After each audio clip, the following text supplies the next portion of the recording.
Bonjour à tous et bienvenue sur cette nouvelle vidéo. Aujourd'hui, on va parler de l'ensemble des papiers à traiter pour la vente d'une maison. J'ai fait déjà une vidéo la semaine dernière sur les papiers à fournir au notaire pour la vente d'un appartement et aujourd'hui, du coup, on va voir pour la maison. Vous allez voir, la vidéo va être un petit peu plus courte que la semaine dernière parce qu'il n'y a pas autant de papiers à fournir pour la vente d'une maison, étant donné qu'en général, les maisons ne sont pas en copropriété. Je vous laisse tout de suite avec l'introduction de la vidéo et on se retrouve dans quelques instants.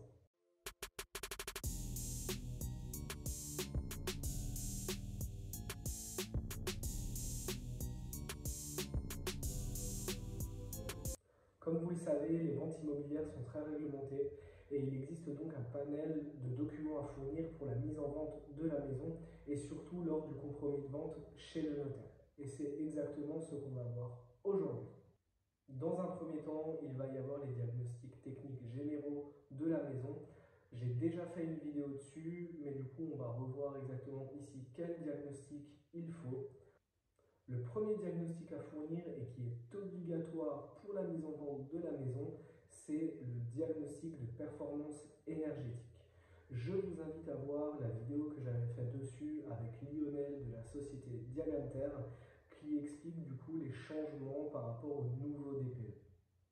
Il y a ensuite le diagnostic plomb qui doit être fourni uniquement pour les maisons dont le permis de construire a été délivré avant 1949. C'est tout simplement un diagnostic qui va relater la présence de plomb dans la maison, car comme vous le savez, le plomb peut présenter des risques pour la santé, et notamment pour les jeunes enfants, surtout s'il est ingéré. Ingéré, ça se dit.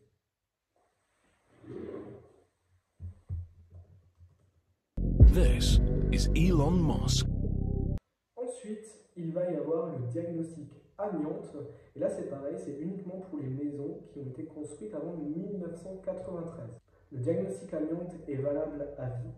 Attention toutefois, si votre diagnostic amiante a été fait avant 2003, vous allez devoir le refaire. Il y a également le diagnostic électrique ainsi que le diagnostic gaz à fournir au notaire ainsi qu'à l'acquéreur. Ce diagnostic est uniquement à fournir si ces installations datent de moins de 15 ans. Si l'installation date de moins de 15 ans, vous allez juste devoir fournir le consuel qui a été fait lors de la construction. Le diagnostic termite si la maison se situe dans une zone à risque. Le diagnostic pour assainissement non collectif si votre maison n'est pas reliée au tout à l'égout, mais qu'elle a une fosse septique. Également, vous devrez fournir le certificat d'état des risques naturels qui va comprendre du coup la sismicité de la zone où la maison est, les différentes catastrophes naturelles qu'il y a eu sur la zone, si la maison est en zone inondable ou non, et également si la maison est située dans une zone qui est polluée. Vous devriez également fournir l'état des nuisances sonores, notamment pour voir s'il n'y a pas de ligne aérienne qui passe au-dessus de la maison. Les derniers documents à fournir concernent également la maison, mais ce ne sont plus des diagnostics.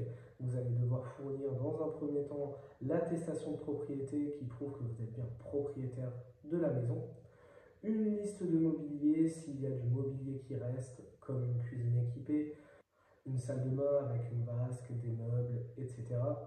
Vous devrez mentionner également s'il y a des dressings qui restent. Tout le mobilier en fait restant directement dans la maison, vous allez devoir le mentionner sur un papier. Si votre maison est équipée d'une cheminée, vous allez devoir présenter au notaire et à l'acquéreur une facture du ramonage de la cheminée datant de moins d'un an.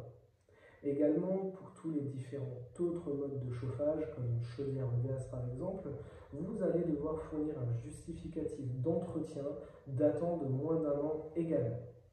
Et voilà, la vidéo est déjà terminée. Je vous l'avais dit, elle va durer un petit peu moins longtemps du coup que la vidéo sur les appartements. Et voilà, la vidéo est déjà terminée. Je vous l'avais dit, ça allait être un petit peu plus court que la vidéo sur les appartements parce qu'il y a moins de documents à fournir.